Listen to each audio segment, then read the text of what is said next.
السلام عليكم ورحمة الله وبركاته. أهلا بحضراتكم، وكل سنة والإخوة المسيحيين بكل خير وسلام يا رب. التضخم في مصر، احنا عارفين ان التضخم ده بيترتب عليه حاجات كتير، أهمها اللي يهم الناس سعر الفايدة.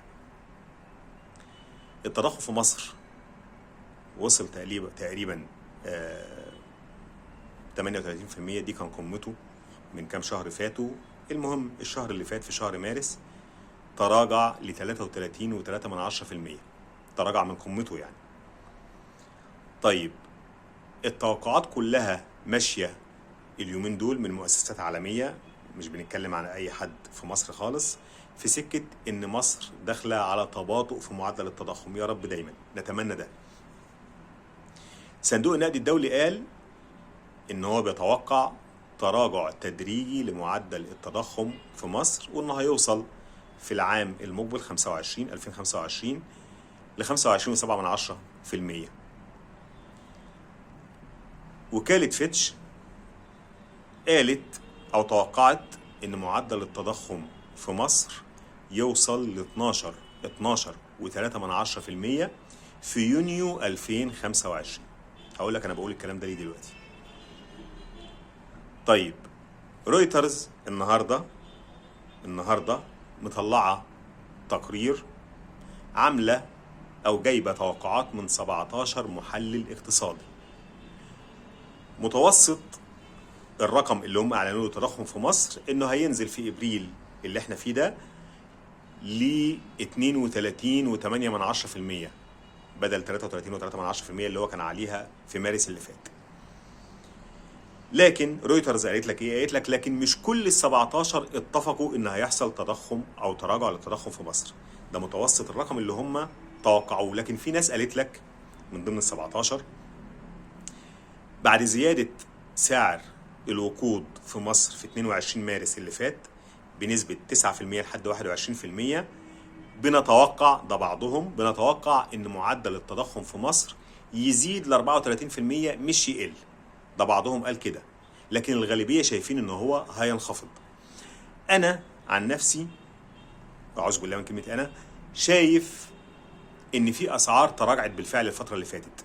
انتوا عارفين لما يكون في اسعار تراجعت بقول، في اسعار ما تراجعتش بطلع وبقول كلام رئيس الوزراء مش حقيقي وكلام وزير التموين مش حقيقي.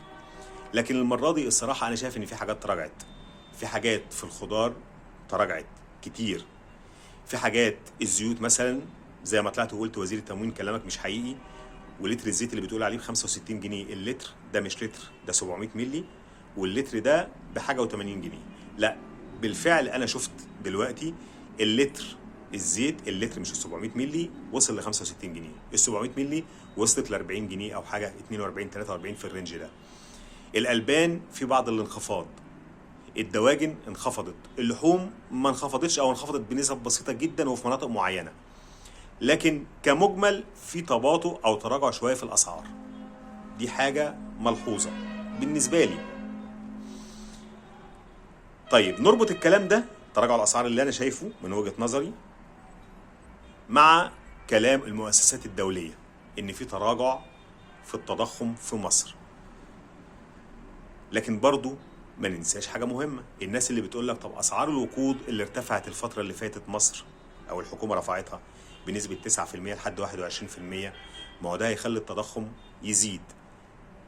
الهدف من الفيديو ده ايه؟ ان انت حضرتك تمسك العصايه من النص. يعني ايه؟ يعني سواء تم الاعلان عن تراجع معدل التضخم او ارتفاع معدل التضخم، حضرتك معاك قرشين محيرينك او مش محتاجهم دلوقتي وعايز تحطهم في حاجه. البنك المركزي المصري هيجتمع يوم، او لجنه السياسه النقديه اللي بتحدد سعر الفايده هتجتمع يوم 23 مايو اللي احنا فيه. طيب تقرير معدل التضخم بيطلع يوم 10 مايو، 10 كل شهر، وبناء عليه هنشوف التضخم هيعمل ايه عشان نشوف البنك المركزي هيعمل ايه. طيب سواء التضخم تراجع او ارتفع، كل المؤشرات ماشيه او بعضها ماشي ان البنك المركزي، نسبه كبيره ماشيه ان البنك المركزي هيخفض الفايده 2% الاجتماع الجاي.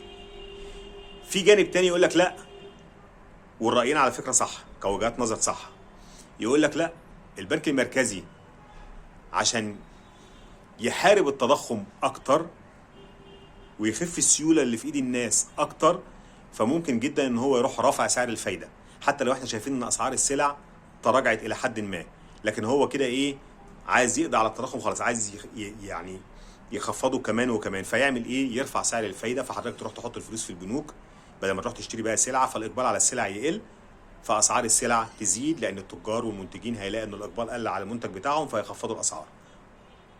دي وجهه نظر ودي وجهه نظر، ووجهتين النظر صح. طيب محافظ البنك المركزي هيعمل ايه؟ محدش عارف هيعمل ايه. محدش عارف هيعمل ايه، ممكن يعمل ده وممكن يعمل ده. طب حضرتك تعمل ايه بقى؟ حضرتك كمشاهد تعمل ايه؟ انت معاك قرشين، بتقول طب ما انا استنى لحد البنك المركزي ما يخليه رفع الفايده، خليه رفع الفايده، استنى ما يعملوا، يمكن يعملوا شهادات بفايده اعلى استفيد بالفرق. طب خليه خفض الفايده، فالفايده هتقل، وبالتالي في الحاله دي الشهادات اللي حضرتك شايفها دلوقتي ومش في دماغك اللي هي 23.5 او ب 24 او ب 27%، هترجع تندم عليها وتقول انا كنت مستني ب 30% لمده سنه واحده ولا بحاجه و30%، وده ما حصلش. طب اروح فين؟ لل 27 و 23%؟ طب خلصت، اتلغت، الفايده قلت من البنك المركزي، فالبنوك وقفت الشهادات دي، هتعمل ايه انت بقى؟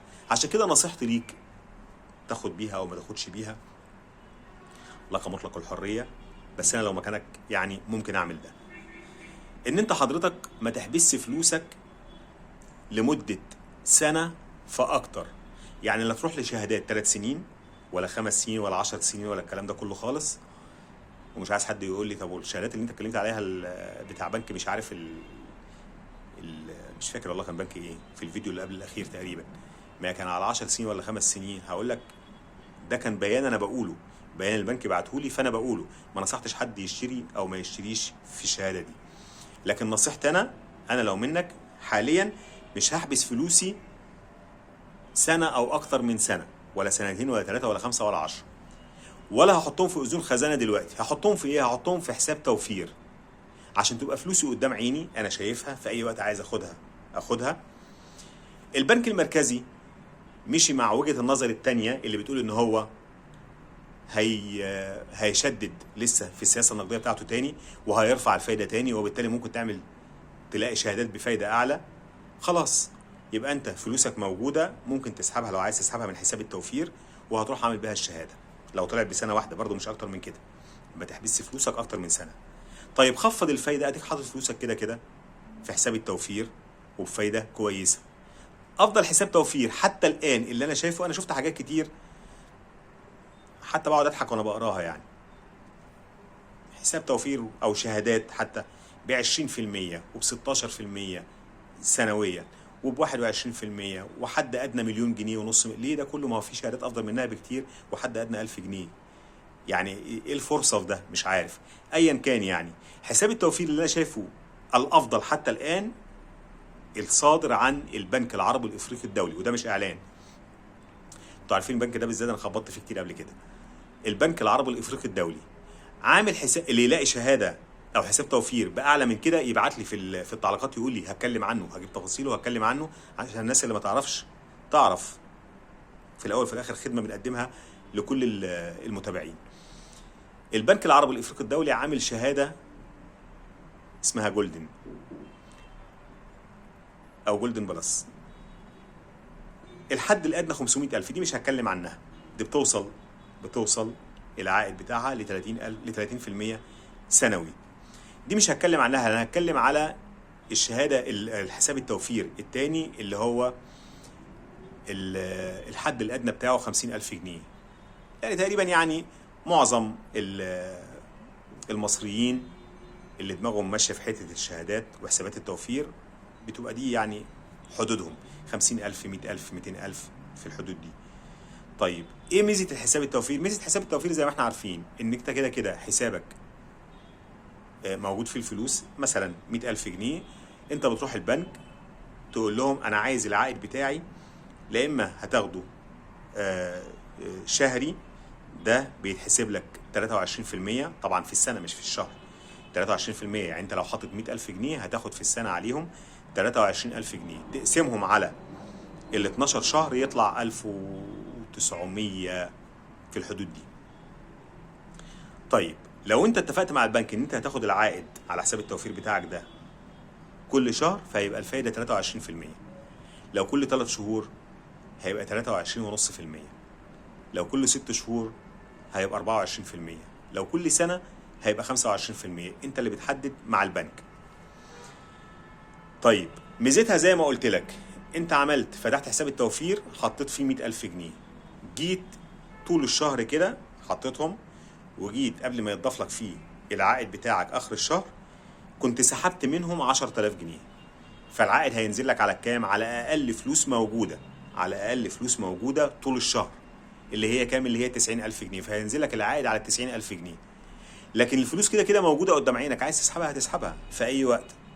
عشان كده بقول لك لا تدخل نفسك بقى اليومين دول في اذون الخزانه، لان اذون الخزانه ما هو لو سعر العائد، لو سعر الفايده تراجع، اذون الخزانه كمان سعر الفايده عليها هيتراجع. هي لكن حساب التوفير زي ما قلنا انت ضامن فلوسك ان انت تاخد عليها نسبه معينه طول السنه، وفي نفس الوقت قدامك عايز تكسرها في اي وقت هتروح داخل سحب الفلوس بتاعتك وشكرا. جت شهادات بقى ب 30 ب 35 ب 50 زي ما يكون بقى عايز تعمل فيها تعمل. الفايده قلت، فانت خلاص انت كده كده ضامن فلوسك في حساب التوفير اللي انت عامله، وفلوسك قدامك عايز تسحبها مش عايز تكمل طول السنه براحتك. دي نصيحتي ليك لوجه الله. اللي حابب يعمل بيها يعمل، اللي عنده فرصه. طبعا الحاجات دي زي ما بقول تاني وتالت وعاشر حاجتين يسأل في ذلك دار الافتاء حرام ولا حلال. الحاجه التانيه لو انت عندك مشروع انتاجي، تصنع، تزرع، في الاخر تجاره، كلهم احسن من بعض. اصنع، ازرع، تاجر.